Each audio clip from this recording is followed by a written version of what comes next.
नमस्ते चिदानंद दामोदरा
के, गम के, यातनाओं के, आजादी के संघर्ष के। तुम सब यहाँ आजादी के 60 साल का जश्न मनाने आए। अच्छा है, मनाओ। पर यह आजादी हमें किसने दिलाई? बोलो, किसने दिलाई? किसने दिलाई? उस भारत की सपूतों ने छोड़ा अपना घर, छोड़ा अपना परिवार और कूद पड़े वह वीर मौत के अंधकार में, रोशनी की तलाश में। सरफरोशी की तमन्ना अब हमारे दिल में है, देखना है जोर कितना बाजुए का दिल में है, बाजुए का दिल में है, बाजुए का दिल में है। मालूम है, हमारे वीर सपूतों ने अपने प्राण न्यौछावर कर दिए। हजारों ने अपनी माता की आजादी के लिए। पर क्या तुम्हें मालूम है, हमारी वीर वीरांगनाओं ने गोवा के मुक्ति आंदोलन में अपनी वीरता की छाप छोड़ी है। इन्हीं अपराजिता वीरांगनाओं की कहानियां मेरी किताब के पन्नों पर बिखरी हुई है। अब हमें कहना नहीं चाहती, सुनना चाहती हूँ एक समर्थ सच्ची आवाज। यदि गई हो अन्यथा सिर्फ मेरा हर धन, हर वंशज, हर अभिव्यक्ति शून्य से टकराकर वापस लौट आए। उस अनंत मोह में समाज जो मृत्यु है, मृत्यु है, मृत्यु है। 18 जून 1946 यह शुरुआत थी पोर्तुगाली युग के अंत की। 18 जून 1946 यह दिन आज भी जीवित है मेरी किताब के पन्नों पर। भारत का लड़ाकू डॉक्टर राम मनोहर लोहिया, गोवा के लेखक जूलिया बेनिडिस ने उन्हें गोवा में बुलाया और सभी लोग अपने घरों से निकलकर सड़कों पर निकल आते हैं और नारे लगाते हैं।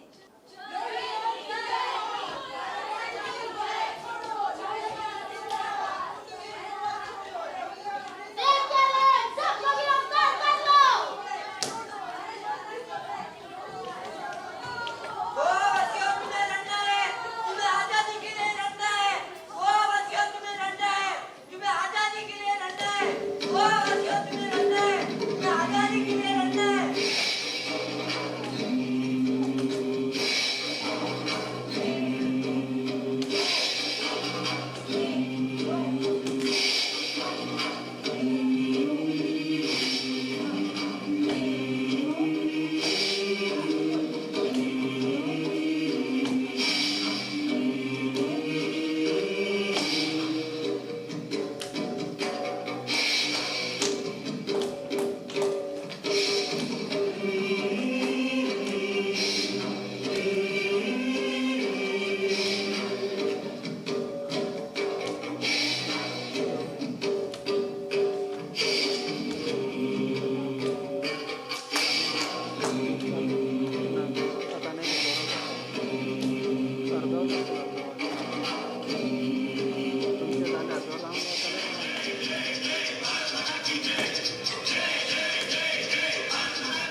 account states, a woman freedom fighter went deaf in 1 year from the beating she received. कोमल है, कमजोर नहीं तू, शक्ति का नाम ही नारी है, जग को जीवन देने वाली, मौत भी तुमसे हारी है, मौत भी तुमसे हारी है। अब हमारी वीरांगनाएं कहाँ रुकने वाली थी? मेरी किताब के पन्नों में सबकी यादें हैं, यादें दहशत की, यातनाओं की। अरे यह क्या? मेरी किताब के पन्ने उड़ क्यों रहे हैं? चारों ओर किताब के पन्ने उड़े हैं, चारों ओर पन्ने के पन्ने। अचानक उस पन्नों से कुछ दूसरे चेहरे नजर आते हैं। एक महिला का चेहरा प्रकट होता है। मेरा नाम सुधा माधव जोशी है। अब मैं विलीन हो गई हूँ अनंत आकाश में, लेकिन जिंदा हूँ इन किताब के पन्नों में, जिंदा हूँ गोवा के लोगों के दिलों में। कुछ लोग मुझे सुधा ताई भी बुलाते थे। मेरा गांव हटडौल है। मुझे आज भी याद है वो दिन। मापसा गार्डन।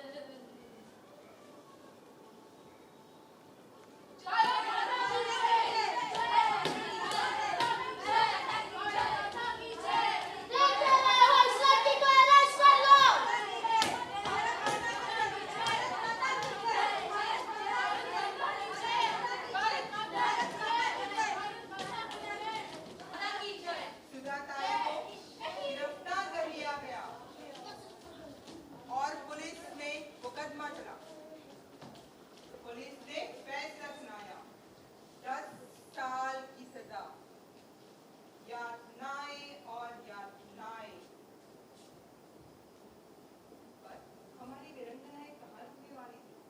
मेरी किताब के पन्नों में बहुत सी यादें हैं, यादें साहस भरी। सुनो, प्रेमा परब पिसुली सत्तरी बेंगलोर से हथियार लेकर निकल पड़ी। जंगल का रास्ता, उसको यह हथियार देने थे मोहन रनाड़े को गोवा में। पर जैसे वो अपने मिशन में